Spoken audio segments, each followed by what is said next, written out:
Tuhan? Sekali lagi shalom. Yang bersuka cita beri tepuk tangan bagi Tuhan kita yang luar biasa. Puji nama Tuhan. Mari sebelum kita menikmati hadirat Tuhan lebih lagi pagi hari ini, sama-sama kita akan membaca firman Tuhan. Kekasih Tuhan, biarlah firman ini senantiasa membawa kehidupan kita menjadi pribadi yang selalu beribadah di dalam segala kondisi, situasi, keadaan apapun. Mari terus berjuanglah untuk tetap hidup dalam ketaatan, kesetiaan, ketekunan kepada Yesus Tuhan kita. Sama-sama kita baca dalam Mazmur pasal 100, kekasih Tuhan. Ya, kita akan baca bersama mulai dari judul firman Tuhan. Pujilah Allah dalam baitnya. 1, 2, 3. Pujilah Allah dalam baitnya. Mazmur untuk korban syukur. Bersorak-sorak bagi Tuhan, hai seluruh bumi. Beribadahlah kepada Tuhan dengan sukacita. Datanglah ke hadapannya dengan sorak-sorai. Ketahuilah bahwa Tuhanlah Allah. Dialah yang menjadikan kita dan punya dialah kita, umatnya dan kawanan domba gembalaannya.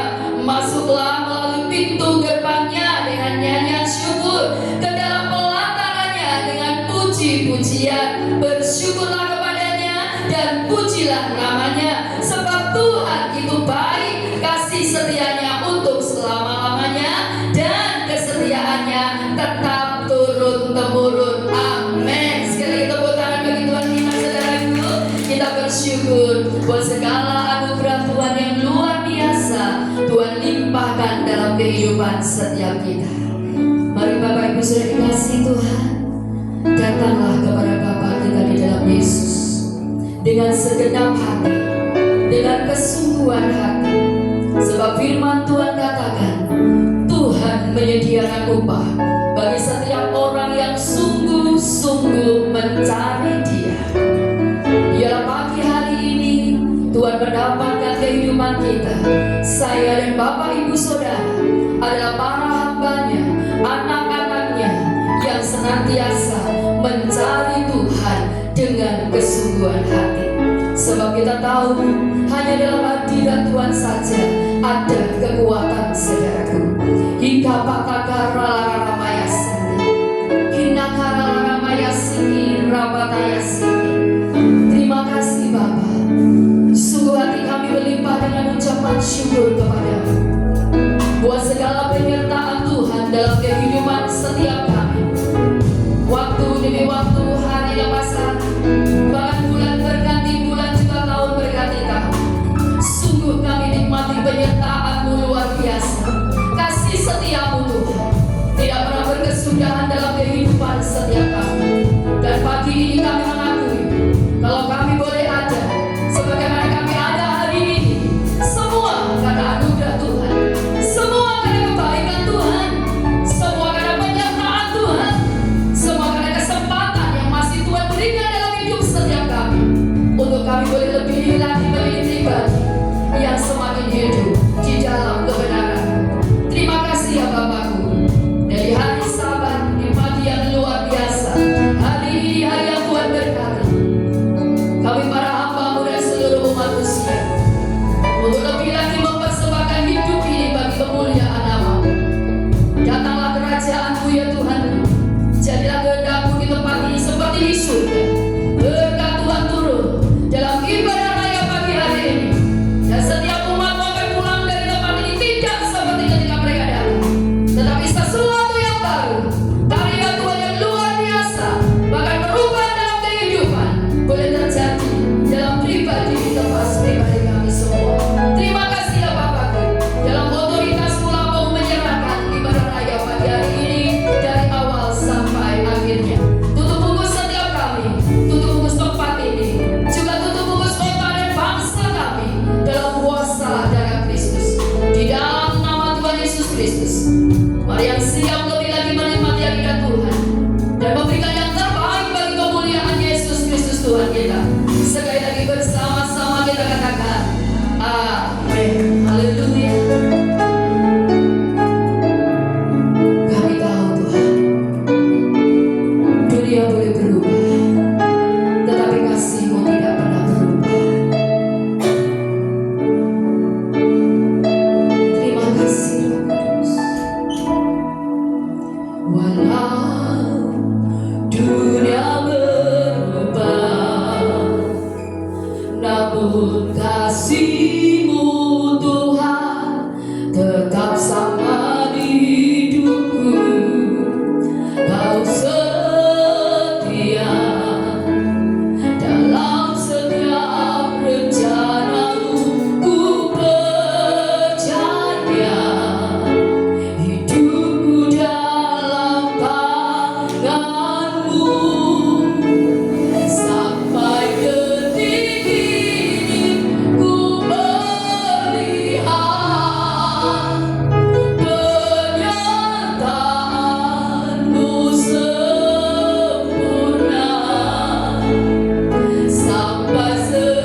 penyertaan Tuhan. Jemaat katakan pada Tuhan, sampai detik ini ku melihat, oh yes, penyertaanmu sempurna. Katakan sampai selamanya. Hanya Tuhan, katakan satu-satunya Tuhan. Lebih lagi, jemaat katakan segenap hatiku, sampai detik ini ku melihat. Biarlah penyertaan-Mu ya Bapa, itu yang senantiasa menyatakan dan senantiasa dialami oleh anak-anak-Mu, bahwa untuk semakin melekat kepada-Mu, bersungguh di hadapan-Mu Tuhan. Yes. Lebih lagi katakan, sampai detik ini ku melihat penyertaan-Mu sempurna. Sampai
Bapak Ibu Saudara membangkit berdiri.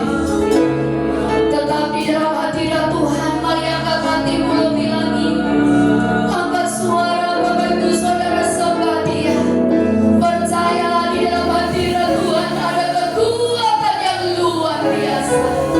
Di dalam hadirat Tuhan ada kelegaan, ada sukacita, ada kuasa pertolongan dan kemuliaan.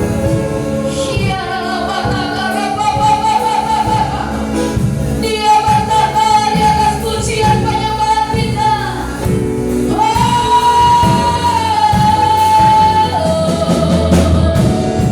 Dia merasa, dia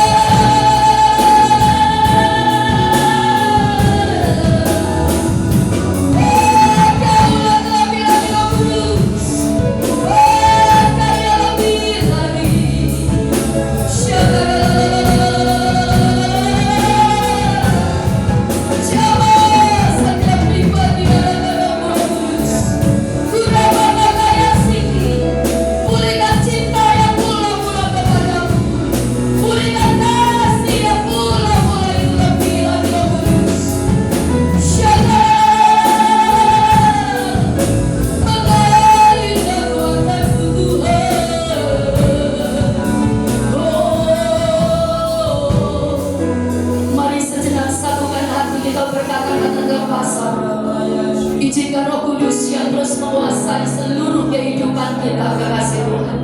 Kita kata kaya sikira papa.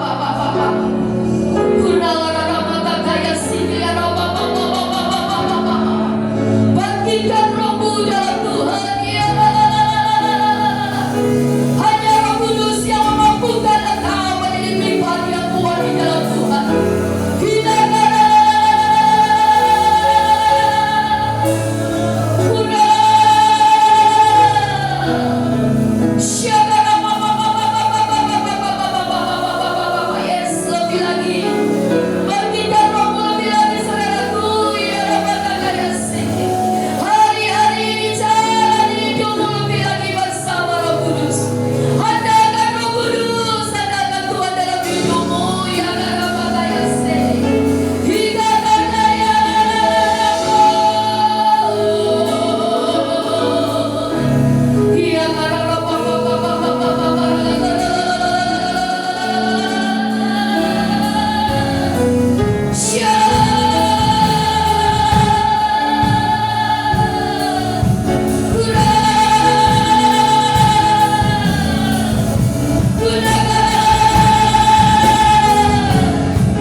Kita setiap kehidupan umatmu di tempat ini.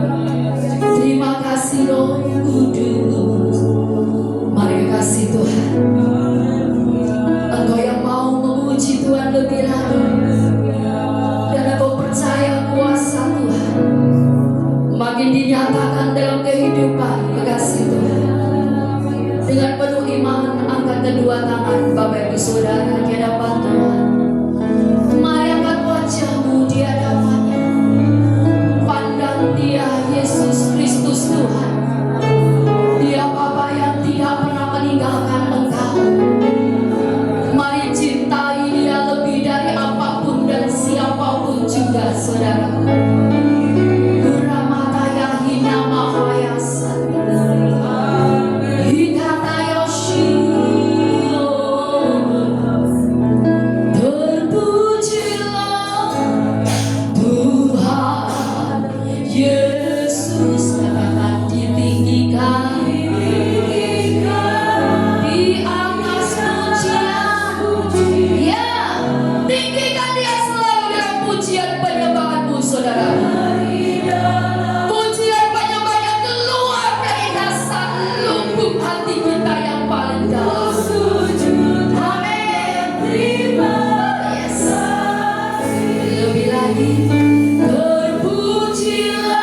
sumber kekuatan kita. Maka inilah yang tidak boleh kita lupakan. Hanya di dalam siapa ada kekuatan, saudaraku?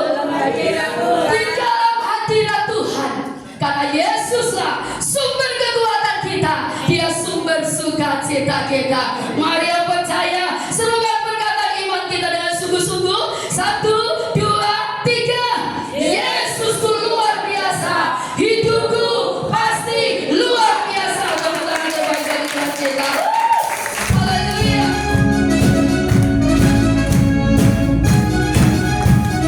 Percaya damai Allah sudah dilimpahkan dalam hidup kita. Padaku sadar dulu di masa yang lalu, tanpa kepastian ku berjalan dalam hari-hariku. Hanya luka hidupku mengalami langkahku. Jika cahayamu hampiriku dan pulihkan hidup. Yes, damai dengan Allah, iman bukannya yang ungkapkan semua terakhir. Damai dengan Allah, iman bukannya berikan harapan yang baru. Yes, tiada dusanya di masa-masa datang.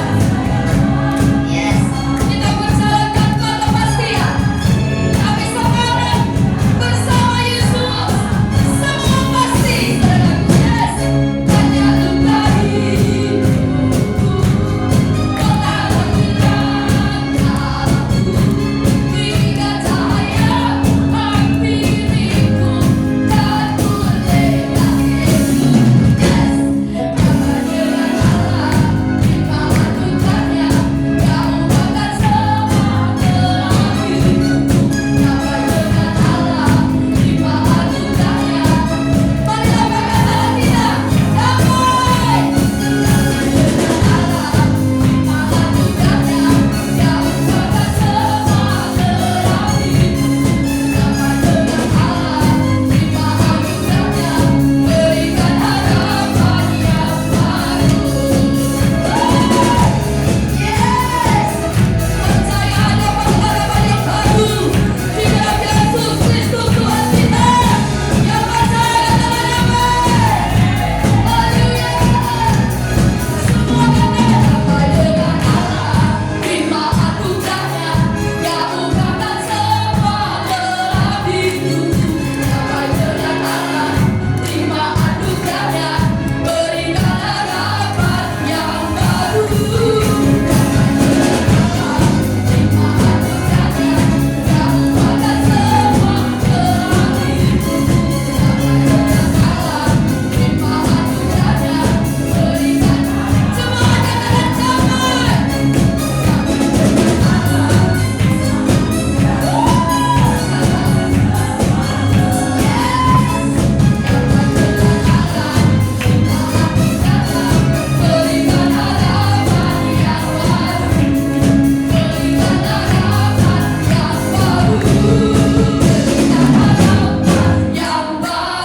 baru.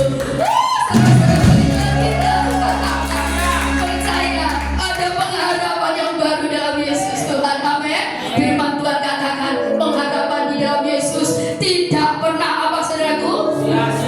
Tidak pernah sia-sia, tidak pernah mengecewakan. Ya, silakan duduk kekasih Tuhan.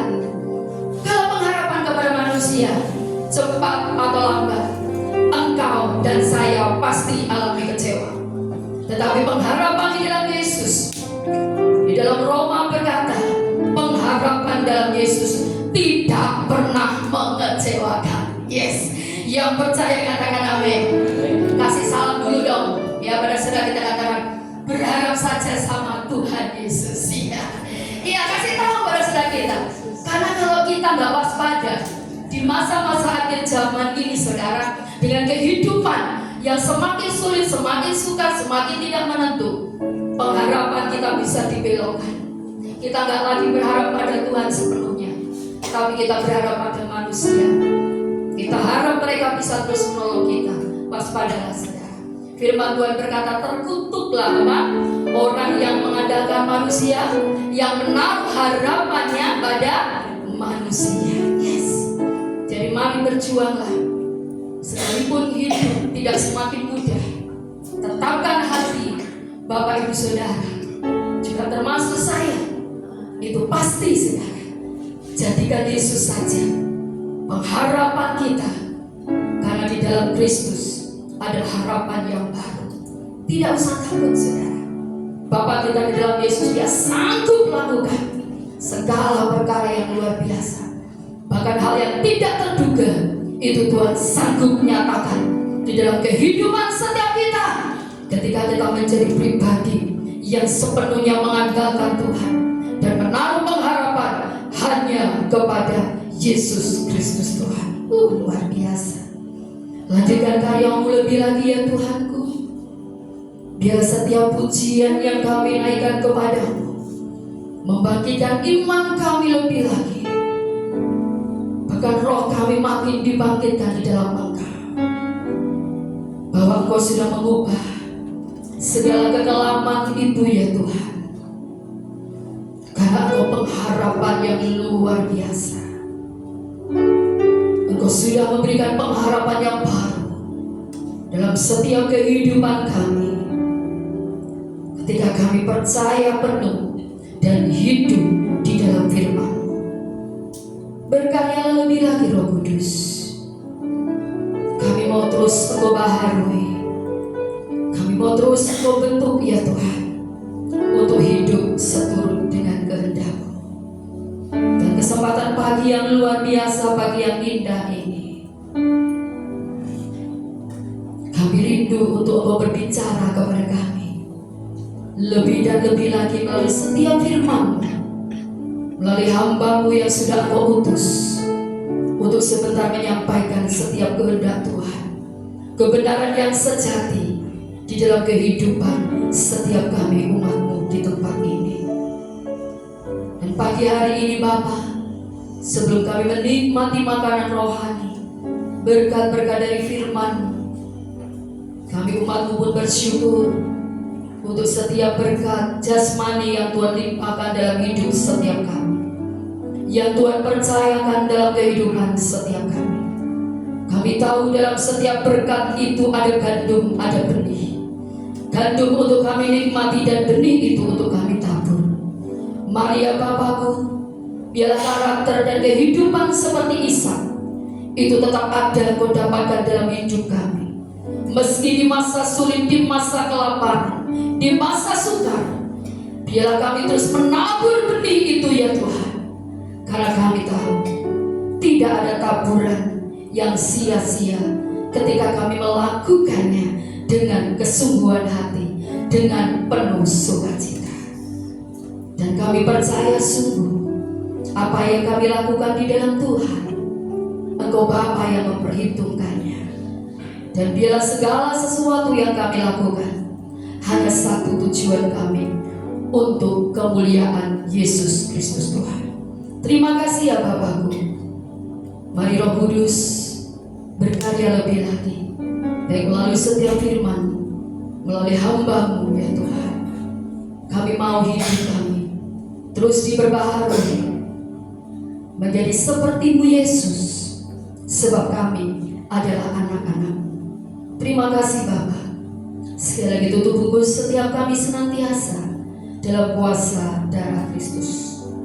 Kami siap menabur untuk pekerjaan Tuhan, dan kami siap dipenuhi dengan kebenaran firman-Mu pagi hari ini.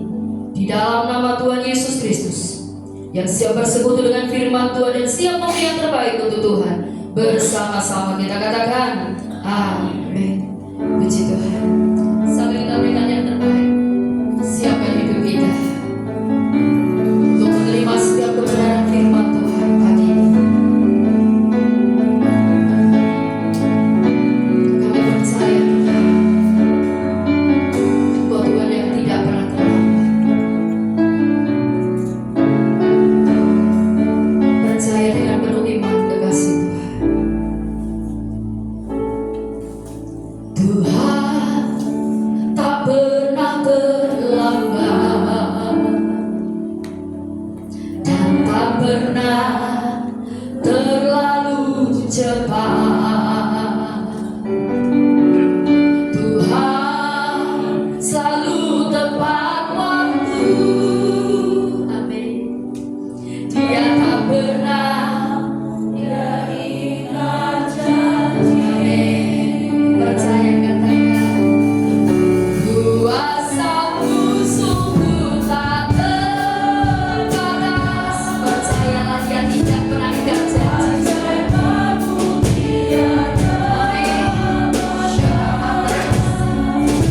Kasih-Mu tak terselami. Aku kan bersandar dan berandalkan-Mu, Yesus. Kepercayaan-Mu tiada batas.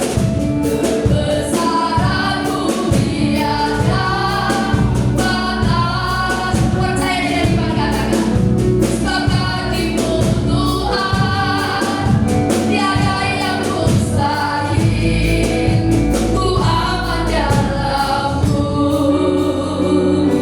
Mari kasih Tuhan, angkat pujian-Mu dengan penuh iman percaya. Maka itulah yang terjadi di dalam kehidupanmu. Bersama katakan, Tuhan tak pernah terlambat dan tak pernah terlalu cepat. Dia Tuhan yang tepat waktu. Tuhan selalu tepat waktu dan tak pernah Dia ingkar janji. Percaya, katakan, kuasa-Mu sungguh tak terbatas. Mari kita dalam bagian Tuhan, sama-sama kita bangkit berdiri, kekasih Tuhan. Kita mau sambut firman Tuhan pagi ini, dan mari angkat pujian dengan sungguh-sungguh. Dia Tuhan yang tidak terbatas. Andalkan Tuhan selalu. Maka Tuhan dan saya akan semakin mengalami kuasa mujizatnya.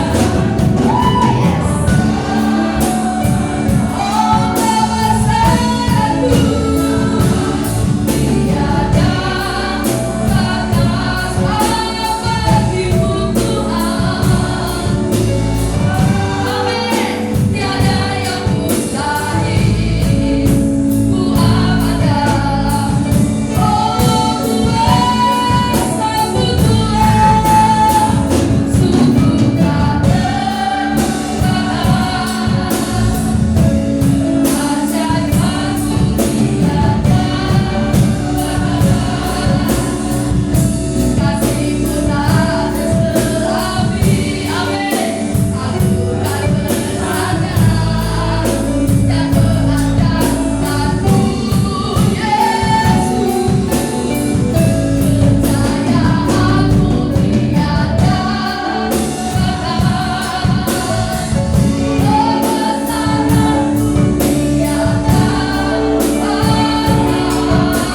Yes, Tuhan. Sebab bagi-Mu Tuhan tiada yang mustahil. Ku aman dalam-Mu. Sebab bagi-Mu Tuhan, sebab bagi-Mu Tuhan, amin. Tiada yang mustahil. Ku aman dalam-Mu. Oh, sungguh kami percaya. Sebab bagi-Mu Tuhan tiada yang mustahil. Ku aman dalam-Mu.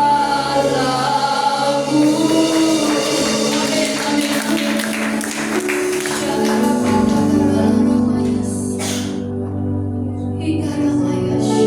Kami sudah memuji, memuliakan nama-Mu, bahkan kami sudah menyembah. Tiba waktunya bagi kami untuk mendengarkan firman. Mari Tuhan berfirman-Lah bagi kami. Kami perlu firman-Mu dalam hidup kami. kami tahu firman-Mu adalah sumber kekuatan dalam hidup kami. Berfirman bagi kami Tuhan, kami siap untuk mendengar. Kami siap hati kami sebagai tanah yang baik, supaya sungguh firman itu jatuh di tanah yang subur. Firman itu berakar, bertumbuh, bahkan berbuah dalam hidup kami. Urapi hamba-Mu, urapi yang mendengar. Terima kasih Tuhan. Berfirmanlah bagi kami. Kami siap untuk menerimanya. Di dalam nama Tuhan Yesus, kami sambut firman Tuhan dengan penuh sukacita. Yang sudah siap, mari katakan sama-sama. Amin. Terima kasih. Silakan duduk. Selamat pagi. Shalom. Senang bisa berjumpa kembali dengan Bapak Ibu dan saudara semuanya. Kita akan belajar bersama-sama, yaitu satu tema tentang kasih karunia. Katakan sama-sama, kasih karunia. Ya, kita akan belajar tentang tema kasih karunia. Baik, kita akan melihat dan membaca Lukas pasal 1 ayat 26 sampai ayat 30. Dalam bulan yang ke-6, Allah menyuruh malaikat Gabriel pergi ke sebuah kota di Galilea bernama Nazaret kepada seorang perawan yang bertunangan dengan seorang bernama Yusuf dari keluarga Daud. Nama perawan itu Maria. Ketika malaikat itu masuk ke rumah Maria, ia berkata, "Salam, hai engkau yang dikaruniai, Tuhan menyertai engkau." Maria terkejut mendengar perkataan itu, lalu bertanya di dalam hatinya, "Apakah arti salam itu?" Kata malaikat itu kepadanya, "Jangan takut, hai Maria, sebab engkau beroleh apa? Kasih karunia di hadapan Allah." Jadi manusia pertama di dalam kitab Perjanjian Baru yang beroleh kasih karunia yaitu Maria. Malaikat mendatangi Maria dan memberitahukan bahwa dia akan hamil. Wah, kaget dia. Jadi bagaimana kata masyarakatnya? Hamil belum bersuami, belum menikah, belum tinggal serumah. Zaman dulu risikonya besar, bisa dihakimi, diseret keluar, dilempar batu sampai mati, dianggap perzinahan. Itu bisa menimbulkan beban yang berat, bisa menjadi masalah yang besar, juga menimbulkan tekanan di dalam kehidupannya. Tapi Maria tetap bertahan sampai akhirnya rencana Allah digenapi lewat hidupnya. Yesus dilahirkan dan kemudian menjadi juru selamat kita semua. Kenapa Maria bisa kuat menghadapi keadaan itu? Keadaan yang tidak mudah. Saya percaya semua karena apa? Kasih karunia. Kejadian 6 ayat 8, lanjutkan slide-nya. Kejadian 6 ayat yang ke-8. Next. Dikatakan begini, tetapi Nuh, ya sekali lagi ya, tetapi Nuh mendapat apa? Kasih karunia di mata Tuhan. Nah, manusia pertama dalam Perjanjian Lama yang mendapat kasih karunia yaitu Nabi Nuh. Dari itu Allah berfirman begini, "Nuh, kamu bikin bahtera atau kapal yang gede." Gede ini berapa ya? Panjangnya 135 meter, tingginya 22,5 meter, lebarnya 13,5 meter, 3 tingkat. Wih, gede ya?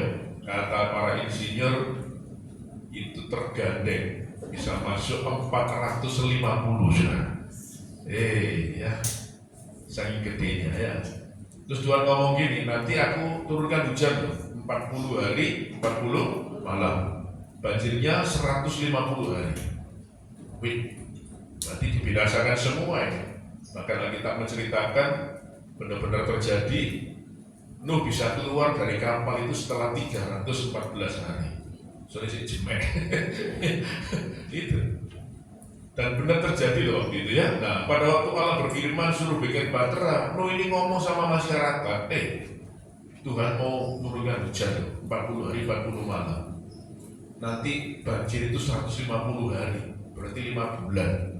Gak mungkin lah Orang nggak percaya semua, ngalah ngolok-ngolok Nabi Nuh, dibodoh-bodohi, diedan-edanin, ya gila kablah. Itu juga menimbulkan tekanan, menimbulkan masalah dan jadi beban. Iya ya.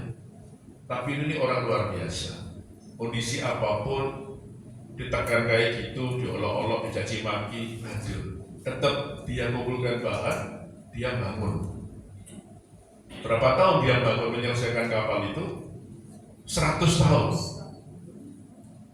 Diolok-olok, dicaci maki, digila-gilain, diedan-edanin 100 tahun. Tapi dia tetap melaksanakan itu semua sampai bahtera itu jadi, sampai apa yang Tuhan rencanakan tergenapi. Kenapa dia kuat bertahan? Karena dia mendapat kasih karunia. Kalau ada di antara saudara hari ini mengalami masalah, tekanan, persoalan, bahkan beban yang berat, kita gak akan kuat menghadapi hidup ini. Makanya kita butuh yang namanya kasih karunia. Ada yang masih 1 hari aja kadang gak kuat kok, seminggu gak kuat, kadang ada yang sebulan, semua gak kuat rasanya. Nuh ini loh 100 tahun. Saya ngomong sama sebelah nih, 100 tahun. Iya, kenapa Nabi Nuh bisa kuat? Karena ada kasih karunia. Nah, siapa hari ini yang butuh kasih karunia Tuhan? Kita semua. Coba kita lihat, apa sih arti kasih karunia? Itu ya, saya tuliskan di sana. Kasih karunia adalah bantuan kekuatan ilahi yang kita terima melalui Tuhan Yesus Kristus. Melalui kasih karunia kita diselamatkan dari dosa. Bahkan kita ini diselamatkan dari kematian kekal, itu kira-kira. Selain itu, kasih karunia memungkinkan kuasa yang memperkuat kita dari hari ke hari dan menolong kita bertahan sampai akhir. Nah, nanti setelah firman Tuhan saya ingin berdoa supaya setiap kita yang hadir pada hari ini diberi oleh kasih karunia Tuhan.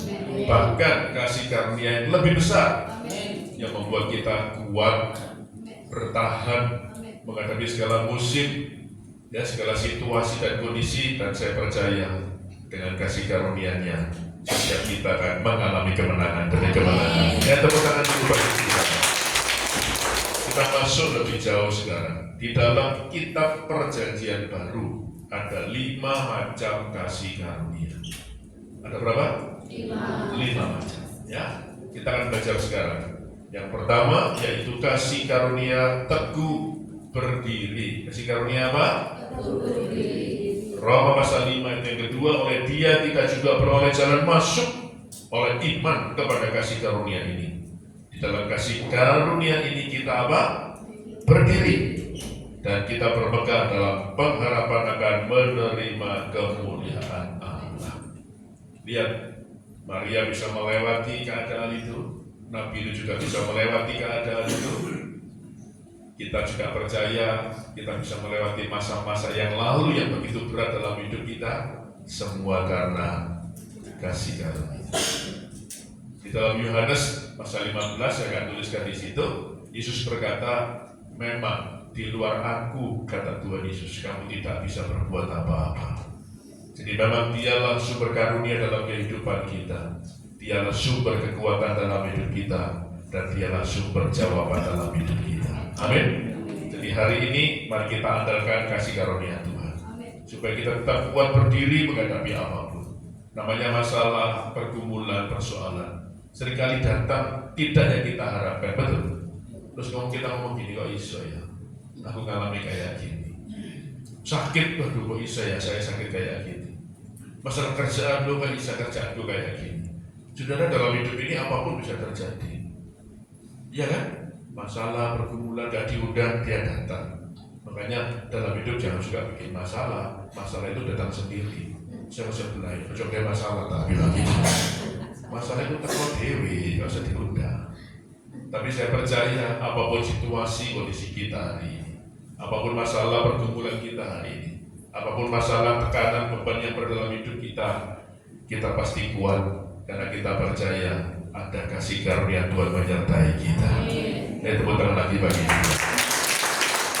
Sekarang yang kedua yaitu kasih karunia keselamatan.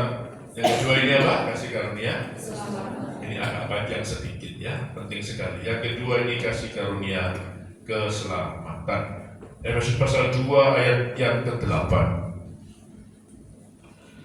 Sebab karena kasih karunia kamu diselamatkan oleh iman. Itu bukan hasil usahamu, tetapi pemberian Allah. Gak bisa keluar. Ya, gak apa-apa ya. Yang kedua itu kasih karunia keselamatan, ayatnya Efesus pasal 2 ayat yang ke-8. Terima kasih ya. Saudara, siapa percaya bahwa sejak kita menerima Yesus menjadi Tuhan dan Juru Selamat, kita ini mendapat kasih karunia keselamatan. Siapa percaya sudah selamat? Amin. Siapa percaya nanti masuk surga? Amin. Siapa mau duluan? Udah ada yang mau. Ya, jadi kasih karunia keselamatan itu diberikan cuma-cuma, betul? Gratis, bayar. Oh, murah ya Pak ya? Iya. Keselamatan itu murah, tapi saya beritahu nggak murah. Kok bisa Pak Lo? Karena ada yang berkorban. Yesus namanya, dia lahir dan mati bagi kita. Bulan depan kita akan bersama-sama memperingati Jumat Agung tanggal 18 April ya. Tanggal 20-nya kita akan merayakan Paskah. Jangan keliru ya. Jumat Agung bukan dirayakan, itu memperingati kematian. Merayakan itu Paskahnya, itu merayakan kemenangan. Atau dibalik, kita merayakan kematian kok dirayakan, salah. Ya. Jadi ya ada pengorbanan itu. Berarti bukan murahan dong. Iya, ada nyawa yang dikorbankan, yaitu Yesus mati bagi kita. Lihat saudara, dia datang kata Alkitab, kondisi kita masih berdosa. Kita ini siapa? Kok mau-maunya Yesus datang mati bagi kita? Kejahatan kita banyak, salahnya banyak, dosanya banyak, tapi dia mau datang untuk apa? Menyelamatkan kita. Gak lihat siapa kita. Coba ngomong sama sebelah nih, modelmu itu bilangnya. Model kita dulu kayak gini, ya, dia mau datang menyelamatkan loh. Apa enggak hal istimewa untuk kita semua? Betul? Jadi hari ini saya percaya, kenapa dia lakukan semuanya untuk kita? Karena dia mengasihi kita. Ngomong sama sebelahnya, kamu dikasih Tuhan. Meskipun model kayak gini, bilangnya. Kadang becek no, kadang greget no, kadang nongakal ya. Kamu ngerti kan? Kamu itu becek no, gitu gak apa-apa sih. Tapi Tuhan cinta kita. Ya, bahkan dia nunggu, kata Alkitab. Kitab Petrus berkata, Allah menunggu semua orang supaya diselamatkan. Betul? Loh, pernah orang jatuh dalam dosa, sih ditunggu sampai dia kembali bertobat. Dan semua diterima dengan kondisi apa adanya. Katakan sama-sama, apa? Diterima. Barang siapa yang datang kepada Tuhan dan dia mau mengaku segala dosa dan kesalahannya, dia diampuni. Betul? Tidak hanya diampuni, tapi dipulihkan dari keadaan. Luar biasa. Manusia sulit bisa seperti itu, tapi kita punya Tuhan yang luar biasa. Ya, sangat mengasihi kita. Bahkan menunggu kita sampai kapan. Benar, kita akan lihat sekarang bagaimana sih sifat kasih Allah dalam kehidupan kita. Next. Yang pertama, dengan cepat kasih Allah itu murni dan sejati. Katakan sama-sama, murni dan sejati. Allah sejati. Apa artinya Pak? Kasih Allah itu diberikan murni atau sejati, berarti diberikan secara tulus. Tidak ada udang di balik rempeyek. Nah itu, rempeyek pun macam-macam ya. Rempeyek jago, kaca, kedelai, itu ada udang, rempeyek teri ada ya. Iya, maksudnya gini, kalau kasih manusia kepada orang lain itu selalu ada imbalannya, betul? Cowok memperhatikan cewek maunya supaya ceweknya mau, gitu kan? Oh iya, pernah ngalami ya? Oh ngalami, cowok gitu ya? Iya, kasih manusia, perhatian manusia itu selalu ada motivasi, ada udang di balik batu, di balik rempeyek tadi. Nah itu minta imbalan, ya kan? Supaya dibalas ya. Tidak ada, Allah nggak seperti itu. Dia memberikannya dengan tulus, tanpa motivasi, apa adanya, bukan ada apanya. Nah itu. Yang kedua, kasih Allah itu menyeluruh, diberikan kepada seluruh umat manusia. Tidak dibedakan. Kata sama-sama tidak dibedakan. Manusia yang seringkali membawa perbedaan. Dia menciptakan perbedaan. Dari ras kulit, dari warna kulit, dari bangsa, dari status ekonomi, status sosial. Tidak ada. Manusia itu sama di hadapan Tuhan. Amin. Tidak boleh kita membedakan satu dengan yang lain. Ya, jadi kasih Allah diberikan secara menyeluruh kepada semua golongan. Kitab Roma menulis begini, Tuhan tidak pernah memandang bulu. Loh, kok bulu ya? Berarti si bulu dan bulu beda, enggak? Maksudnya enggak membedakan manusia. Semua diterima, ya, dalam kondisi apapun kita diterima oleh Tuhan. Kamu sabar-sabar, kamu diterima Tuhan. Kalau si keliru, bukan diterima di sisi Allah, tidak boleh itu. Matilah, ya. Yang ketiga, kasih Allah itu kekal. Artinya dari alfa sampai omega. Ya, dia nggak pernah bisa berhenti di tengah jalan mengasihi kita. Katakan amin. Kasihnya itu kekal. Artinya apa? Lamanya. Kasih manusia itu nggak bisa selama-lamanya. Ya, karena kasih manusia itu memang sering berubah. Kasih Allah tidak dapat diukur. Kasih anak sepanjang galah. Tahu galah? Next. Kasih Allah sepanjang jalan, beda, lebih panjang ya. Sorry, kasih anak sepanjang jalan, kasih ibu sepanjang jalan, kasih Allah itu untuk selama-lamanya. Yang kelima, kasih Allah itu tidak pernah berubah. Kasih manusia seringkali berubah, lain pacaran, lain menikah, kan gitu. Ya, waduh, kalau pacaran, digandeng terus. Sudah kelihatan, kalau kami sudah lama, cuculan, waduh, carain. Oh, tapi kalau saya mesra, lu bener di mall itu, istri saya tak gandeng. Wah, lu kenapa Pak? Tak culno blonjo deh. Repot saya. Tapi di pasar Bu, tak culno bojomu Bu, soalnya murah. Iya. Wah, beda ya. Waduh, dulu gampang sekali memaafkan. Padahal dikasari, tak apa-apa. Sekarang ngomong bener itu salah sih. Iya, berubah ya. Wah, dulu langsung cinta, langsung berubah. Ini ya seringkali berubah kasih manusia itu. Bisa mengecewakan, betul. Wah, masih jawaban terkenal gitu. Menyakitkan. Ya ini.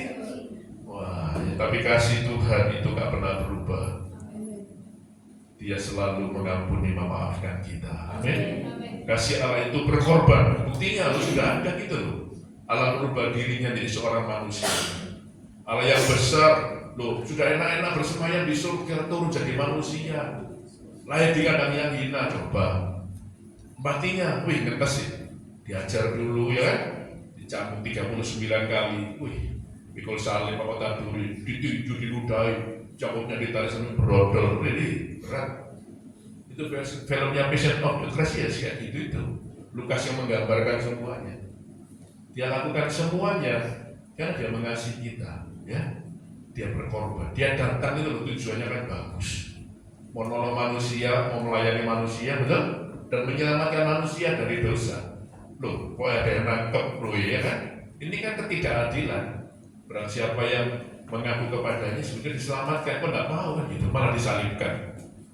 Saudara, kalau kita diperlakukan kayak gitu, aduh sakit hati, benar-benar ngomong gak enak aja sakit hati di bawah mati kok ya kan?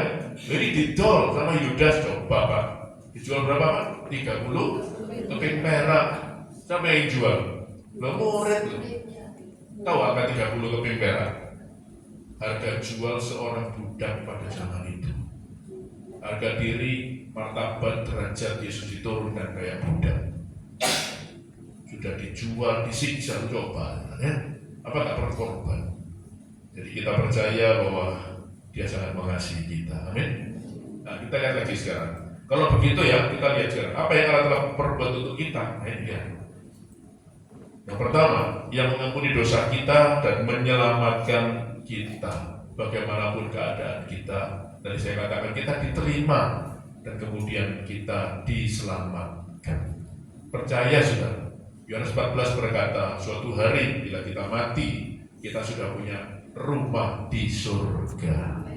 Ojo bisik-bisik jajaran ya kok nggak iso, saya nggak tahu. Ukurannya berapa Pak? Saya juga nggak tahu, ya. Tapi yang penting kita semua disiapkan rumah di surga. Di rumah di dunia tambah mahal atau tambah murah? Ya, KPR tambah mahal atau tambah mudah? Uangnya. Syaratnya susah KPR itu. Mesti sepertiga dari gaji. Nah gitu. Gajinya piro, katanya nyicil, mencicil dana ya berat. Ya. Tapi Tuhan menyiapkan rumah di surga. Amin. Kalau saudara mau punya kapling gede, ya layani Tuhan dengan baik, kan gitu. Amin. Oh, ibadah males, baca firman males, mau kapling yang gede nggak bisa. Ya, yang kedua, Dia memberikan apa? Anaknya yang tunggal bagi kita.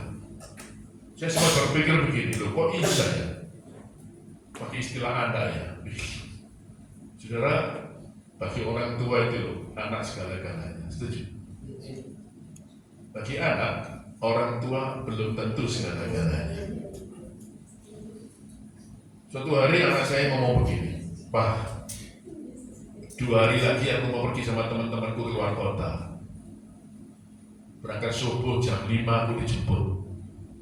Waktu hari itu dia ngomong, ketika H-2, malamnya saya pelayanan doa malam. Pulang doa malam, saya teringat, oh iya, 2 hari lagi anakku pergi keluar kota, berangkat subuh jam 5 dijemput temannya. Perjalanan pulang saya cari minimarket yang masih buka. Begitu saya masuk, saya beli apa? Saya beli permen, saya beli kue kering, kemudian saya beli camilan, dan tak lupa saya masukkan UC 1000.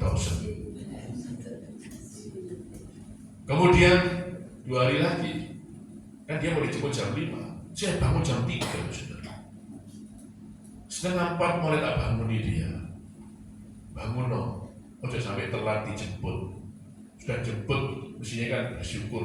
Dijemput telat, menceno kan itu kan. Kami yang cepetan mandi-mandi sana. Sementara dia mandi, saya siapkan Indomie, tak goreng telur, saudara. Begitu dia selesai mandi, sudah rapi, saya bilang, makan nasi, supaya tak masuk angin. Begitu selesai, ngobrol sebentar, sudah di WA perjalanan. Tak bukain pintu, itu rumah, tak antar ke depan teras. Pagar tak bukain, tas kresek tak serahkan. Tak bilang, Yefta, kamu kan mau berangkat luar kota, tak belikan camilan, permen, ada kue, dan di dalamnya ada UC 1000 supaya kamu gak sakit. Ya Pak, Tuhan menyertai dan memberkati. Wis berangkat. 2 bulan kemudian saya mau pelayanan luar kota. Itu hari Jumat, saya bilang, Yef, namanya Yefta, 2 hari lagi pas Minggu apa mau ke Jakarta, berangkat subuh ya. Bangun nanti mungkin Papa jam 3, jam 4 mesti siap-siap, pesawat jam 6. Iya Pak. Jam 3 saya bangun, anak situ. Saya masuk kamar mandi, menghibur hati. Nah, mudah-mudahan keluar dari kamar mandi, Indomie goreng sama telur. Begitu keluar, air dia krok. Aduh. Ya sudah menghibur hati lagi, siap-siap. Mudah-mudahan begitu saya buka pintu rumah, anak saya lari. Ya nggak lari, dalam mereka keguling tambah sudah. Menghibur hati lagi, keluar pagar, siapa tahu dia lari dan dia menyerahkan tas kresek. Ini lupa camilan, kue kering, permen, UC 1000. Pagar tak buka alon-alon, tak perlambat jalannya. Kamu itu mendung. Ya sudah, mungkin mobil keluar, dia lari, berpeluh saya menyerahkan tas kresek. Ya kawan, saya berangkat alon-alon, saudara. Mungkin dia telepon dalam perjalanan, sampai Juanda. Mudah-mudahan saya jalan check-in di telepon, enggak juga. Mudah-mudahan boarding nanti dia telepon, enggak. Sampai Jakarta baru dia telepon. Sampai mana Pak? Jakarta telat, saya bilang begitu. Itulah bedanya orang tua sama anak. Anak sakit, kita nggak bisa tidur. Pakai kepalanya, terus ditanya, rasanya ya Allah. Coba deh orang tua sakit, turu anaknya. Mana ada urus mana peduli loh, Pak tertawa. Kayak gitu ya udah beli. Makan tinggal sedikit ya kan, anak air. Loh kalau saya makan ikan gitu ya, gua anak tak suruh makan dulu, kini rempesan nih Pak. Ya kan? Coba mama-mama ini. Entah ini arek gantek berarti makan itu itu gara-gara kita makanan anak itu. Loh iya. Jadi saudara lihat di sini bahwa anak itu segala-galanya, betul? Bapa di surga memberikan anaknya. Itu yang terbaik. Waktu disalibkan, sampai Yesus ngomong gini, Eli, Eli lama sabachthani. Kenapa? Bapak, kenapa kau meninggalkan aku? Loh, mana ada bapak yang bisa lihat anaknya mati kayak gitu, saudara? Menderita berdarah-darah, disalibkan, dipakukan di situ, mana bisa? Makanya Allah memalingkan mukanya dan seolah-olah meninggalkan Yesus di sana. Mana ada yang tega, tapi tetap dilakukan. Karena dia ingin menyelamatkan kita semua. Tepuk tangan bagi dia. Itu sebabnya kita harus membalas kasihnya. Next. Yang pertama kita harus menanggapinya melalui kesadaran dan pertobatan dari dosa-dosa kita. Sudah kayak gitu, diselamatkan dengan cara itu, ayo kita bertobat. Senggol sebelah ini, jangan berbuat dosa lagi. Amin. Loh iya. Ayo kita bertobat, hidup benar, hidup kudus, supaya lewat hidup kita nama Tuhan dipermuliakan dan banyak jiwa dibenarkan. Dengarkan saya, tidak ada yang kebetulan. Dimanapun Tuhan letakkan kita, bertempat tinggal, bekerja, sekolah, melayani, bermasyarakat. Tuhan tempatkan kita dimanapun Tuhan mau kita jadi contoh. Supaya apa? Lewat keteladanan kita, nama Yesus dikenal. Amin. Lewat keteladanan kita, banyak jiwa dibenarkan. Yang kedua, kita harus menanggapinya melalui ibadah yang baik dan benar. Di dalam ibadah itu ada doa, ada pujian, ada firman. Saudara, menurut saya begini loh, kalau kita mau datang ibadah, itu siap-siap dari rumah dulu. Kalau saya mau ibadah, berdoa. Sampai di sini tinggal running, tinggal jalan. Makanya kalau mau ibadah, jangan tukaran isi, buat keren-keren. Nah, kini mencucu, ada nyanyi, nggak apa, jangan. Ya. Sampai di sini ibadah yang baik, seminggu cuma sekali, paling lama 2 jam. Kalau nyanyi-nyanyi yang bener, nyembah-nyembah yang bener, ya. Ujian itu yang sungguh-sungguh, yang semangat. Dengar firman juga begitu, harus serius. Dengarkan saya, kalau kita ibadah, kita menyenangkan hati Tuhan, membuat dia tersenyum, saya percaya Tuhan akan menyenangkan hidup kita. Dan punya anak, nyenengno kita pasti perhatian sama dia lebih, betul kan? Kalau kita punya duit terus dia bilang, aku mau usaha, tolong dikasih modal. Kita nggak mikir, kok dia baik, nggak aneh-aneh, bertanggung jawab. Coba punya anak yang lain, moga-moga tidak. Aneh-aneh, nakal, mau kerja, butuh modal. Doa yang jenis yang ini perlu doa dan puasa. Nah, kira-kira gitu sudah.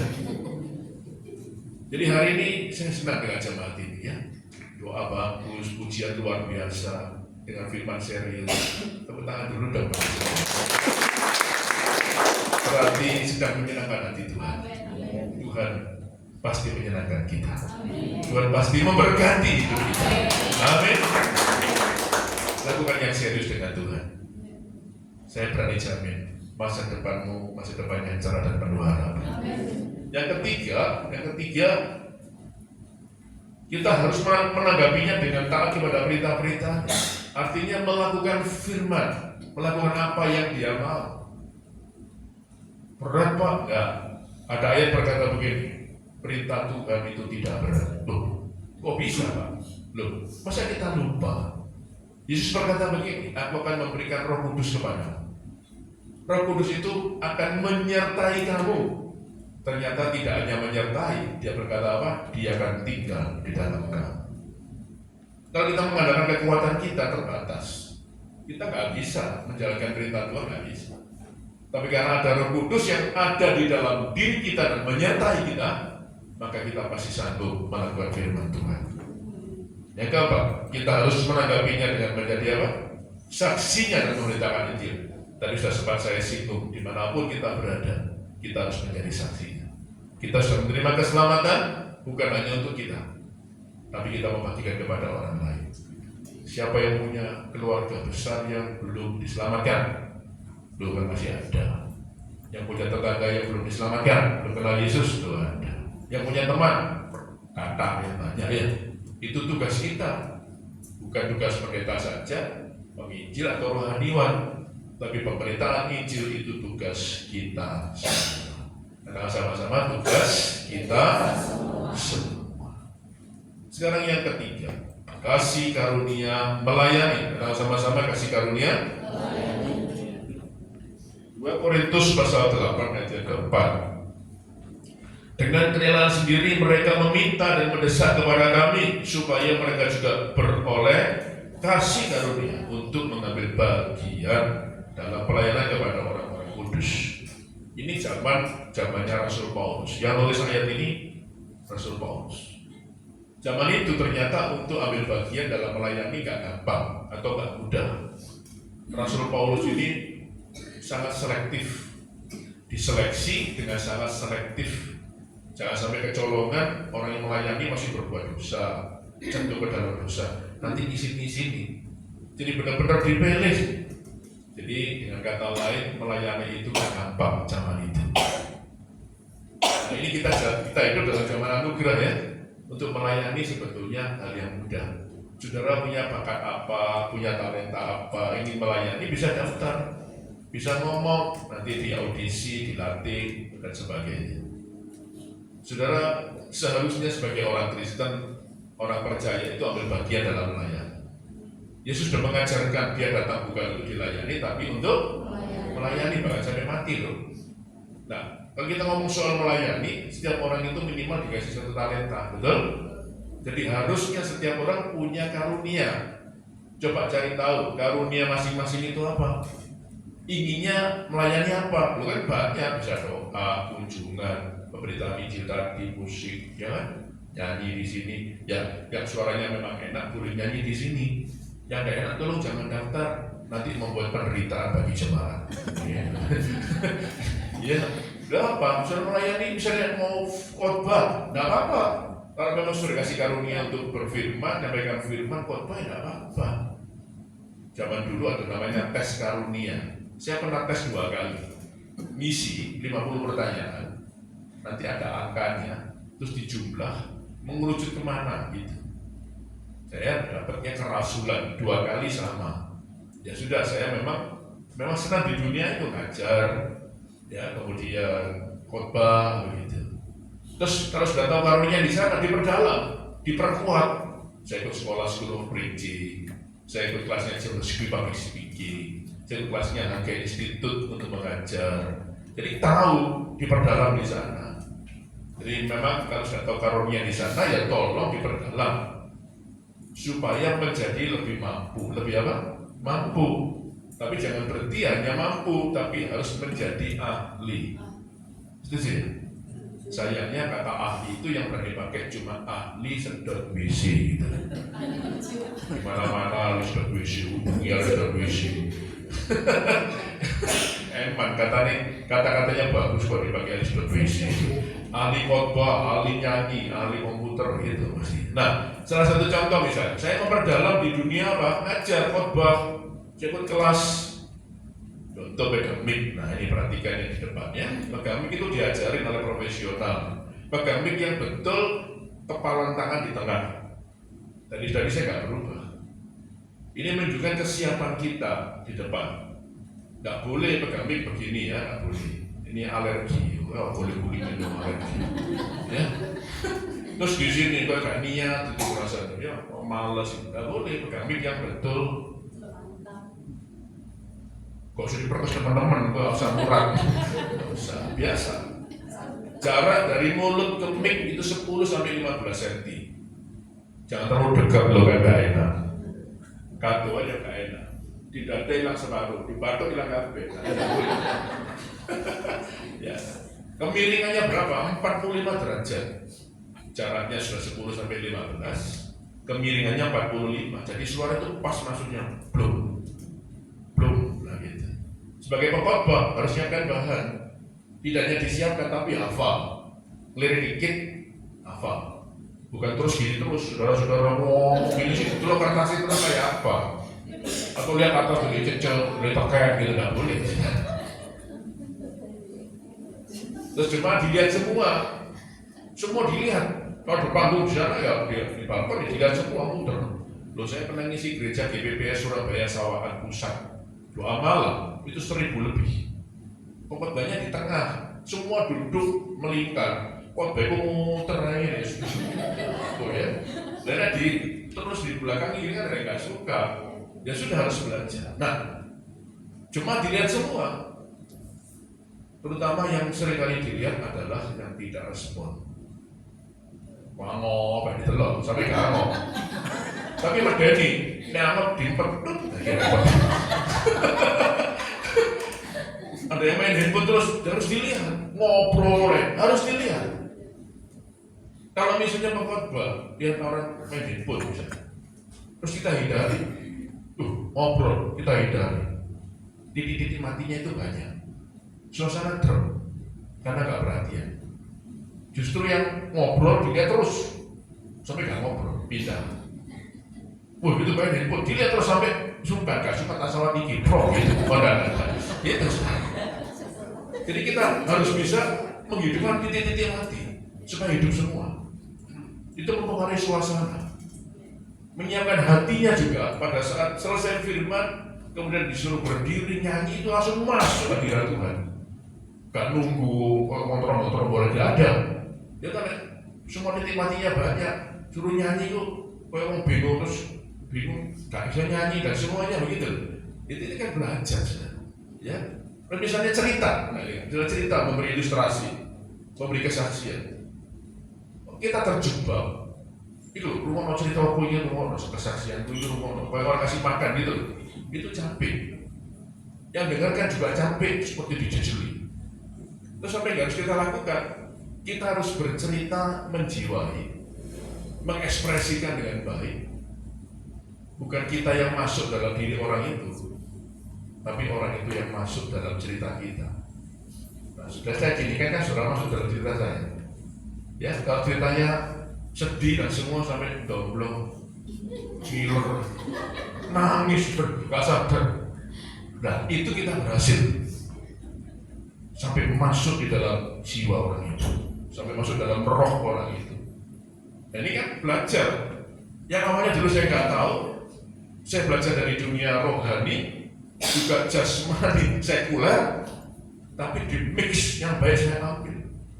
Akibatnya saya bisa melayani dengan lebih baik, lebih baik. Sudah nggak boleh puas. Maaf loh, yang main musik cukup bilang, nggak cukup. Ilmu terus berkembang, harus terus belajar supaya kita bisa menjadi lebih baik. Apalagi untuk Tuhan, kita harus memberikan yang terbaik dalam hidup kita. Tepuk tangan dulu bagi kita. Coba melayani juga nggak gampang, tahu saya. Hidup ini diletakkan Tuhan dimanapun nggak ada yang gampang. Saudara mau bermasyarakat, ya nggak gampang, iso gesekan tukaran. Di kantor apa kayak suatu tukaran? Ya bisa. Di rumah sama. Terus dipikir di gereja nggak bisa. Ya bisa, bukan malaikat semua sudah. Tapi ya jangan takut. Kalau kita takut begitu nggak melayani. Gesekan itu biasa. Gak cocok ya lumrah. Mana cocok? Wong dilahirkan dari kandungan yang sama loh, sudah gak cocok. Dididik orang tua yang sama setukaran, saudara-saudara. Betul nggak? Ngomongnya rebutan warisan. Sampai orang tua masih ada aman, terus mati, pengadilan sudah. Baca itu di Google, perusahaan gede-gede orang tuanya nggak ada, pengadilan, disuruh.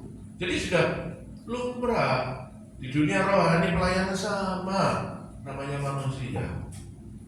Disalah mengerti, dicurigai, disakiti, dikecewakan, ya kan? Ketidakadilan, gak dihargai, biasa lah. Terus kalau gitu terus gimana Pak? Loh jangan mundur.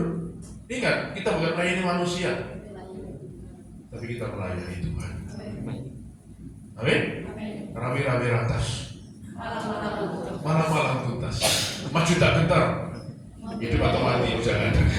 Iya, harus begitu. Coba sekarang kita lihat Rasul Paulus ayat di bawahnya itu, lihat ya, coba lihat. Tentu Korintus 15 dan 10. Tetapi karena kasih karunia Allah, aku adalah sebagaimana aku ada sekarang. Perhatikan, dan kasih karunia yang dianugerahkannya kepada aku tidak sia-sia. Apa? Sebaliknya, aku telah bekerja lebih keras daripada mereka semua. Dalam bukannya aku menaikkan apa? Kasih karunia Allah yang menyertai. Belum. Ini Rasul Paulus ingin mengungkapkan, memang melayani gak gampang. Aku pernah karam kapal, aku pernah penjara di kota Filipi, aku pernah dicambuk 39 kali kayak Yesus. Loh iya, berat pelayanannya, kena sakit penyakit, iya. Macam-macam Rasul Paulus mengalami, tapi dia tetap berkata, ya aku ditinggalkan orang, dimusuhi. Loh iya, mengalami semua dia. Tapi dia berkata, aku akan tetap melayani lebih keras lagi. Karena ada kasih karunia yang bekerja di dalam diri itu. Saya melayani Tuhan, dipanggil Tuhan melayani itu sebetulnya sejak SMP kelas 2. Setelah ikut Youth Jambore Nasional di Tawangmangu, saya pulang belajar menggembalakan, membuat persekutuan doa di sekolah sejak SMP kelas 2, umur 14 tahun. Di situ saya sudah mulai belajar khotbah. Masuk SMA saya buat persekutuan doa di SMA, dan sejak itu saya keliling. Ya, keliling untuk apa? Belajar khotbah dari desa ke desa, ikut namanya Bapak Pengki Andu. Saya sudah melayani pindah sinode beberapa kali ya. Terakhir saya masuk Betani Nyinten itu 5 tahun dari 2018 sampai 2023. Sekarang saya memilih untuk pelayanan independen, jadi bisa masuk seluruh jaringan. Saya ingin bisa memberkati banyak orang begitu.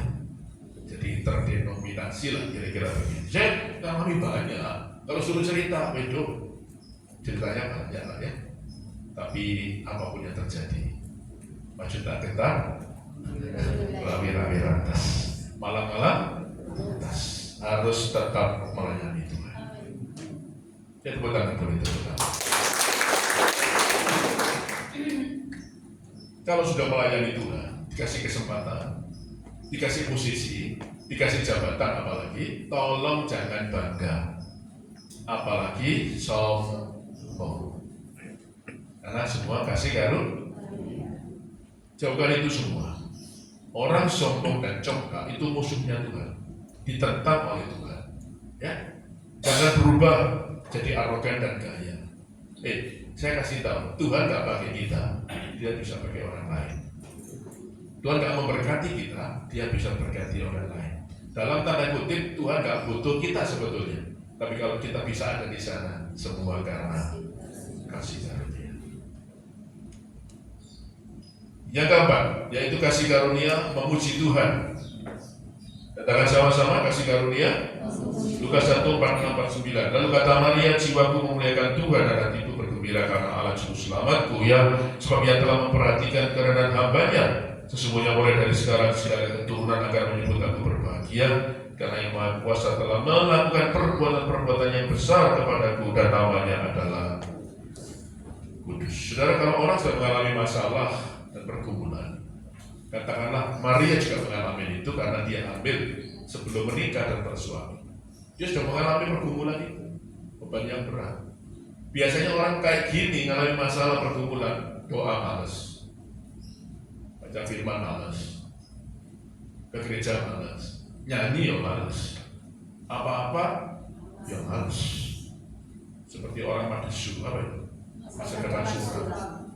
Terus gak bergairah, gak bersemangat. Tapi Maria menunjukkan kepada kita, dalam kondisi yang tertekan dan beban yang seperti itu, Maria tetap memuji Tuhan. Ini sebuah rahasia yang diberikan kepada kita semua, ini dibagikan kepada kita semua. Sementara kita menghadapi masalah, tekanan hidup, beban yang berat, suruh nyanyi, suruh memuji Tuhan. Kita percaya bahwa Tuhan hadir di atas pujian umat-Nya. Dan saudara percaya, ketika Tuhan hadir di atas pujian umat-Nya, Dia datang dalam hidup kita. Percayalah, kuasanya dinyatakan dalam hidup kita. Masa apa? Lah itu kan Yeriko ya apa sudah? Hanya dibuktikan dengan pujian dan sorak-sorai. Berapa kali? Ayo salah, 13 kali. Hari 1 sampai 6 sekali, hari ke-7 7 kali berapa? Nah, berarti angka 13 bukan angka sial. Lihat, begitu mereka nyanyi bersorak-sorai, tembok yang segitu gedenya bisa roboh. Jadi memang tidak mudah. Nggak enak semua masalah pergumulan. Tapi kalau kita memuji Tuhan, saya pastikan hadiratnya datang. Begitu hadiratnya datang, mujizat pertolongan dan kuasanya dinyatakan dalam hidup kita. Saya nggak sebelah nih nyanyi, cuma ngomel aja, suara nggak enak ngomel, bersungut-sungut, mengeluh, menjauhkan mujizat, tambah jauh, loh kok bisa Pak? Itu loh bangsa Israel, suruh jalan 40 hari jadi berapa? 40 tahun. Saya nggak usah berani, 40 tahun kapok. Jadi ya boleh ngomel. Bersyukur, memuji Tuhan. Amin. Nanti pertolongannya datang. Mujizat yang kayak kita sangka datang dalam hidup kita. Ojo ngomel lain, ojo gerutu ya, ojo mengeluh, nyanyi aja lebih baik daripada ngomel. Yang terakhir, yang kelima, ini kalau cuma dengar yang terakhir nih, ada kelegaan dalam jiwanya.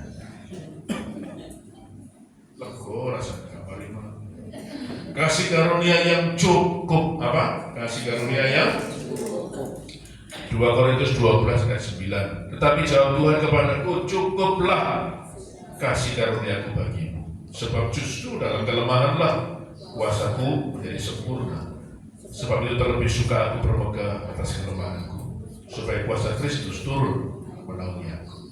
Kalau kita baca ayat sebelumnya, Rasul Paulus sedang menego kepada Tuhan, menawar apa? Kalau bisa Tuhan, tolong cabut duri di dalam dagingku. Dia berdoa, ternyata Tuhan memberikan jawaban ayat 9 ini. Tuhan jawab secara jelas, Tuhan ngomong, kasih karuniaku cukup bagimu. Nah, kita akan lihat sekarang apa yang dimaksud duri dalam daging. Saya akan tulis di sana. Apa yang dimaksud dengan duri dalam daging? Para komentator Alkitab, para penafsir itu banyak nafsirkan. Ya, yang pertama, kemungkinan besar duri dalam daging Rasul Paulus ini musuhnya banyak. Jadi musuhilah. Dulu para rasul Tuhan Yesus ya, semuanya mati mengenaskannya, matinya menjadi mati yang berat. Nah, Rasul Paulus ini banyak musuhnya. Kalau saya dibunuh kan begitu, dimusuhi, wah macam-macam. Terus di penjara tadi, terus dicambuk tadi 39 kali, banyak musuhnya. Kemudian apalagi dulu dalam daging, pelayanan ke daerah-daerah, seringkali dia kena penyakit malaria. Itu juga membunuh malaria. Wadah panas, tegas. Saya mau pelayanan ke Papua, dikasih informasi sama mereka, Pak sebelum berangkat, tolong Pak, kalau bisa 2 minggu minimal seminggu Bapak minum dulu pil Kina supaya aman sampai sana, gak kena malaria. Wih, kasih tahu gitu ya, gredeg. Saya sampai ke Merauke, sampai perbatasan Papua Nugini PNG. Wih, nyamuk sudah cilik Pak, gua di gede sih. Masa pun nyamuk ngeri juga. Ya, di Rasul Paulus banyak ngalamin itu, kena sakit malaria. Terus pernah diserang penyakit epilepsi. Apa itu? Ayat. Jadi berat jalannya. Dan yang paling berat, ada penyakit yang menaun, yang gak sembuh-sembuh. Satu matanya hampir buta. Terus pincang dia, gak tahu sejarah, gak nulis, jalannya terpincang-pincang. Padahal zaman dulu gak ada transportasi yang memadai. Medannya berat, turun gunung pedalaman. Di mata satu hampir buta, jalan terpincang-pincang, terus bungkuk. Nah, para komentator menafsirkan jangan-jangan zaman itu dia sudah kena penyakit namanya osteoporosis. Yang tahu zaman dulu belum ada susu ahlin sama protein. Nah itu, yang kena osteoporosis pengapuran. Jadi berat dia, makanya dia mencoba nawar kepada Tuhan supaya lebih sehat, bisa bergerak lebih bebas. Tapi Tuhan tidak memberi jawaban, jawabannya cuma satu, diberikan kasih karunia yang cukup. Dan saudara tahu, pada suatu hari tahun 67 Masehi, jadi tahun 67 itu termasuk sesudah Yesus dilahirkan, tahun ke-67 sejak Yesus dilahirkan, namanya tahun 67 Masehi. Ditangkap Kaisar Nero, zaman dulu kan banyak kekaisaran. Kaisar Nero nangkap dia, kemudian dia dibunuh dengan cara kepalanya dipenggal. Sejarah menulis, kepalanya dipenggal, dibunuh dengan cara demikian, tapi sakit penyakitnya juga belum disembuhkan. Pertanyaannya sekarang, kenapa Rasul Paulus kuat? Meskipun seolah-olah doanya nggak dijawab. Bahkan sakit penyakitnya dibawa sampai kepada kematian. Kenapa dia kuat? Karena ada kasih karunia yang cukup.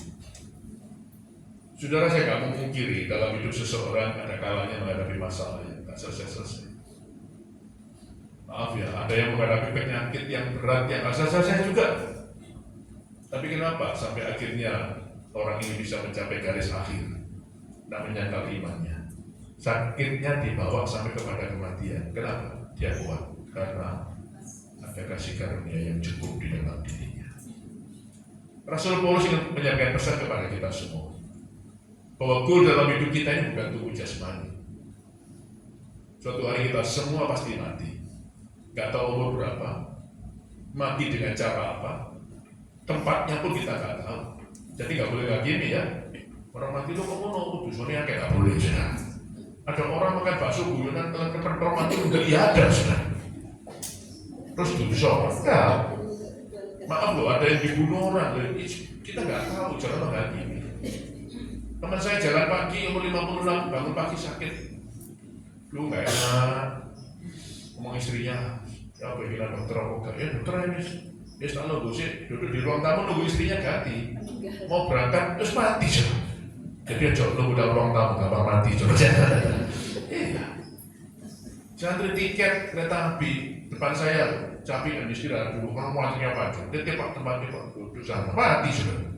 Jadi aja antri tiket kereta api, gampang mati enggak juga. Enggak tahu. Jadi bisa saja ada orang sakit, nggak sembuh-sembuh, sampai dibawa kepada kematian. Ya nggak apa-apa, itu salah satu jalan Tuhan. Ya kalau bisa ya enggak begitu. Tapi dia sakit sampai kemudian nggak merasakan sakit, betul kan?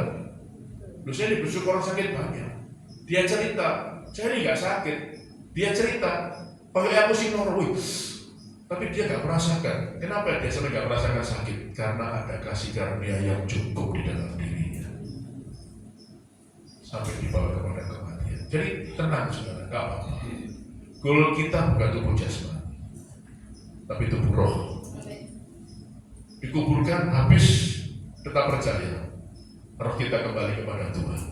Hidup kekal di surga untuk selama-lamanya. Tepuk tangan dulu dong. Dalam kondisi yang berat, sakit penyakit yang banyak, Rasul Paulus menuliskan satu ayat. Saya akan tuliskan. Ayat itu viral. Dipakai dalam kematian-kematian. 2 Timotius pasal 4 ayat 7. Aku sudah mengakhiri pertandingan yang baik. Aku sudah mencapai garis akhir dan aku sudah memelihara iman. Jadi iman itulah yang terus dijaga sampai akhir hidup, tidak boleh menyangkal. Karena kita tahu hidup kekal itu nanti bersama dengan Tuhan di surga. Ayat terakhir saya tuliskan. Saudara lihat, saya bacakan, nanti diaminkan ya. Nanti selesai diaminkan. 1 Petrus pasal 5 ayat 10, dan Allah sumber segala kasih karunia yang telah memanggil kamu dalam Kristus kepada kemuliaannya yang kekal, akan melengkapi, akan meneguhkan, menguatkan, dan mengokohkan kamu. Perhatikan, sesudah kamu menderita seketika lamanya. Amin.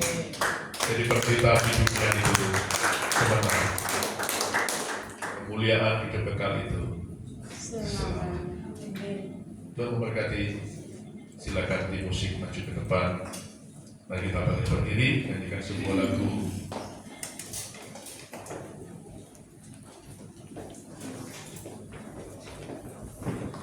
Ada Bapa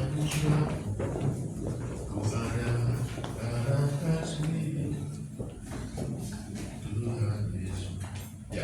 Nyanyikan lagu itu.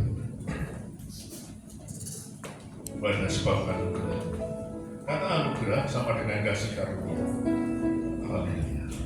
Ku ada sebab anugerah-Mu.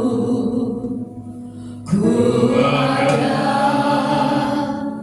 karena kasih-Mu, Tuhan Yesus.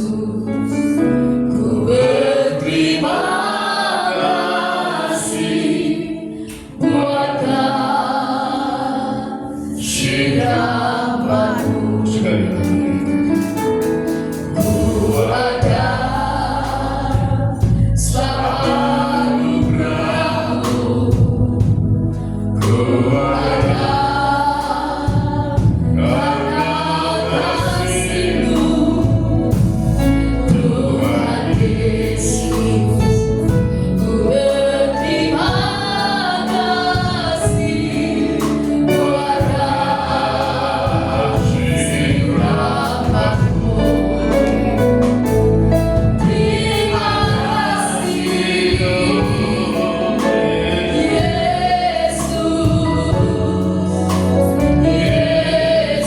Yesus, terima kasih anugerah-Mu buat hidupku sekarang. Ku tak memuji-Mu selamanya. Terima kasih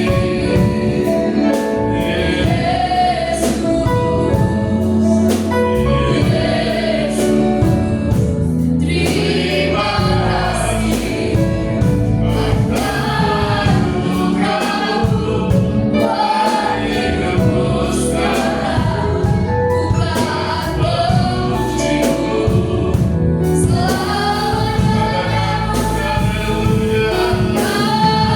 anugerah-Mu buat hidupku sekarang. Ku tak memuji-Mu selamanya. Anugerah-Mu buat hidupku sekarang. Ku tak memuji-Mu selamanya.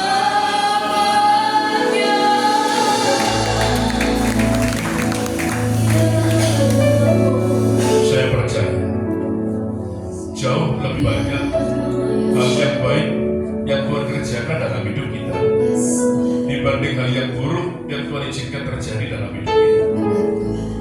Mari kita mengucap syukur kepada Tuhan untuk anugerahnya, untuk kasih karunia-Nya dalam hidup kita. Saya beri kesempatan Bapak Ibu dan saudara semua untuk bersyukur di hadapan Tuhan untuk segala anugerah dan kasih karunia yang dilimpahkan dalam hidup kita. Kita bisa sehat hari ini datang ibadah, bersyukur untuk pekerjaan dan hasilnya, bersyukur untuk keluarga kita, suami istri, anak, menantu, cucu, bersyukur untuk tempat tinggal rumah kita, bersyukur untuk gereja ini, pelayanan kita, teman-teman sahabat yang baik. Kita bisa bersyukur untuk hal yang baik, mengucap syukur kepada Tuhan untuk pemeliharaannya, untuk perlindungannya, untuk kasih setianya dalam hidup kita. Terima kasih Tuhan. Terima kasih Tuhan Yesus. Dan sekarang semua boleh mengangkat tangan. Saya akan berdoa supaya Tuhan berikan kasih karunia yang cukup dalam hidup kita. Kasih karunia yang lebih besar supaya kita kuat menjalani kehidupan kita. Bapa di surga, izinkan hamba-Mu memohon kasih karunia yang cukup itu, yang pernah Kau berikan kepada Rasul Paulus. Tolong berikan kepada kami. Kami butuh kasih karunia yang lebih besar. Hidup tidak mudah, supaya dengan kasih karunia ini kami kuat menghadapi apapun. Seperti Maria, seperti Nabi Nuh. Sekarang Bapak Ibu Saudara, terimalah kasih karunia yang cukup, kasih karunia yang lebih besar tinggal dalam hidupku. Bawalah pulang dimanapun engkau berada, menghadapi situasi dan kondisi apapun. Percayalah, kasih karunia Tuhan akan bekerja dengan sempurna, membuat kita kuat menghadapi segala musim kehidupan. Amin Tuhan. Membuat kita bertahan, Amin. tidak hanya kuat dan bertahan. Percaya dengan kasih karunia ini, setiap kita akan mengalami kemenangan demi kemenangan. Terima di dalam nama Tuhan Yesus. Di dalam nama Tuhan Yesus kami sudah berdoa. Haleluya. Amin. Lalu berkati, silakan duduk. Puji Tuhan, silakan duduk kekasih Tuhan. Kita sudah diberkati dengan firman Tuhan yang luar biasa. Biarlah kita terus melakukannya sehingga kita mengalami kehidupan yang semakin dipenuhi kasih karunia Tuhan. Amin. Ya, puji Tuhan. Kembali kita diberi kesempatan untuk kita menabur buat pekerjaan Tuhan. Sambil kita berikan yang terbaik kekasih Tuhan, kita akan bersama-sama mendengarkan pengumuman pagi hari ini. Kepada yang bertugas, kami persilakan. Pengumuman hari ini, hari Minggu, tanggal 23 Maret 2025. Yang pertama, kami seluruh keluarga besar Betani Nganjuk mengucapkan terima kasih kepada Bapak Pendeta Paulus Jayadi yang sudah memberkati kami dengan kebenaran firman Tuhan pagi ini. Tuhan Yesus memberkati, Tuhan pakai lebih lagi bagi kemuliaan Tuhan, dan Tuhan selalu memberi kesehatan yang sempurna. Puji Tuhan, juga bersama Bapak yang bersama kami yang selalu setia mendampingi Bapak Paulus. Biar Tuhan juga selalu menganugerahkan kekuatan, kesehatan yang sempurna untuk selalu melayani Tuhan di dalam segala musim kehidupan. Puji Tuhan. Saudaraku, untuk doa pelayan ya, juga doa puasa hari Senin dan hari Selasa ya, Bapak Ibu Saudara berdoa di rumah masing-masing karena saya ada posisi di luar kota ya. Dan selanjutnya kekasih Tuhan, kita bertemu kembali di hari Rabu di dalam ibadah family altar dan ibadah FA minggu ini, yaitu besok Rabu ya, bertempat di keluarga Ibu Evi Diana ya.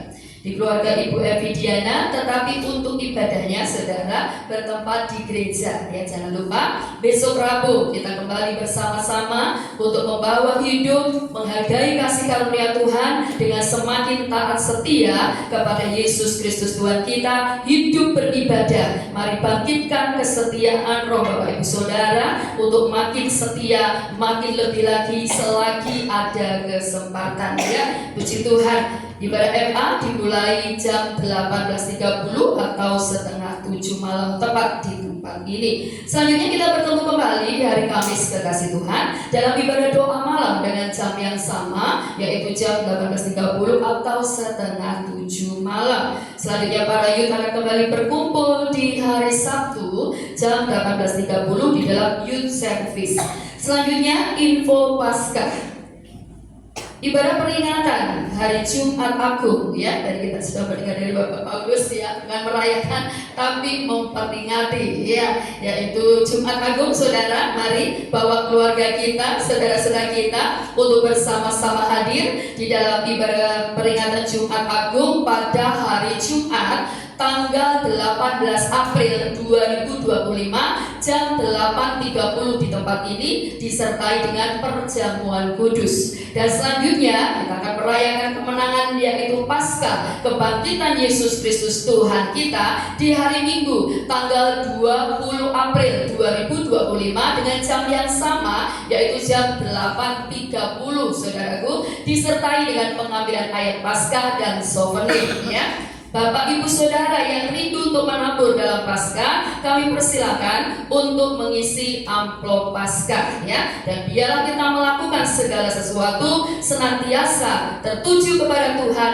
dan untuk kemuliaan Yesus Kristus Tuhan kita. Puji nama Tuhan saudaraku. Kami juga mengucapkan selamat datang bagi Bapak Ibu Saudara yang baru pertama kali beribadah bersama kami di tempat ini.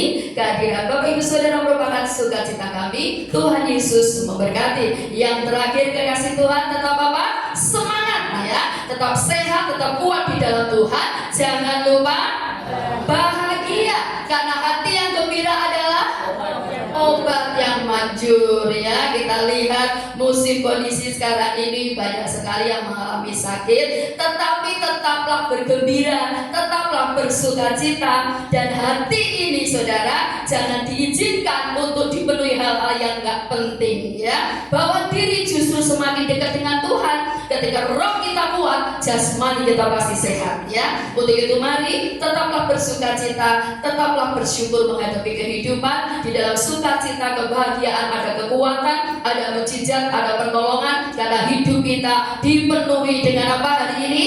Kasih karunia. Kasih salam dulu sebelum kita pulang. Hidupmu sudah dipenuhi kasih karunia. Nah, gitu.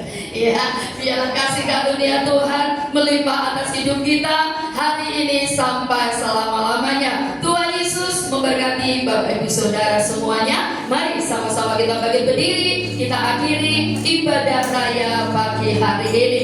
Sekali lagi berikan sorak-sorai yang terbaik bagi Yesus Kristus Tuhan kita. Haleluya. Penyertaanmu sempurna, rencanamu penuh damai, aman dan sejahtera walau di tengah badai. Inginku selalu bersama, rasakan keindahan. Arti kehadiranmu Tuhan. Mari percaya dengan iman, semua katakan penyertaanmu. Aku sempurna, rencanamu penuh damai. Percaya kita tetap aman dan sejahtera meskipun badai itu menimpa hidup kita. Bahwa hidup bersama dengan Tuhan, sehingga kita merasakan kehadirannya. Hati kehadiranmu Tuhan. Sekali lagi katakan, penyertaanmu sempurna, rencanamu penuh damai, aman dan sejahtera walau di tengah badai. Inginku selalu bersama, rasakan keindahan. Arti kehadiranmu Tuhan, arti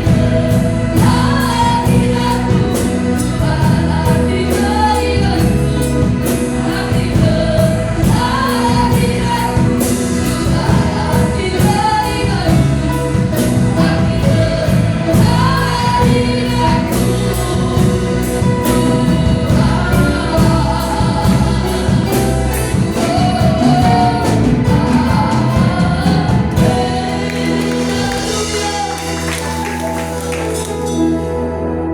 Terima kasih Tuhan Yesus. Engkau sudah memimpin ibadah kami dari awal sampai akhir. Terima kasih untuk kehadiran-Mu di tengah-tengah. Terima kasih untuk firman yang disampaikan bila menjadi berkat dalam hidup kami. Tuhan memberkati yang hadir pada hari ini, yang tidak bisa hadir juga diberkati Tuhan. Yang sudah melayani diberkati semua. Memberkati gereja ini boleh semakin berkembang. Banyak jiwa yang dimenangkan di tempat ini. Pertolongan Bapak Gembala, Bapak Cahyono, Pak Yeremia, kiranya Tuhan memberikan kesehatan yang baik. Bapak Cahyono yang sedang berobat, kiranya Tuhan sembuhkan. Terima kasih Tuhan Yesus. Sebentar kami akan pulang, meninggalkan tempat ini, ada yang pulang ke rumah atau beraktivitas ke tempat lain. Kiranya Tuhan melindungi. Terima kasih. Sekarang Bapak Ibu Saudara, angkat tanganmu, kita akan menerima berkat dari Tuhan. Dalam nama Tuhan Yesus Kristus, diberkatilah hidupmu, diberkatilah kesehatanmu, diberkatilah seluruh keluargamu, diberkatilah pekerjaan dan usahamu, diberkati yang masih sekolah, diberkati dimanapun kita berada. Biar dalam hidup kita nama Tuhan dipermuliakan. Sekarang pulanglah dalam berkat damai sejahtera dari Allah Bapa, cinta kasih dari Yesus Tuhan kita, persekutuan kekuatan pertolongan dan kuasa Roh Kudus boleh menyertai kita mulai hari ini sampai selama-lamanya. Dalam nama Tuhan Yesus kami berdoa. Haleluya.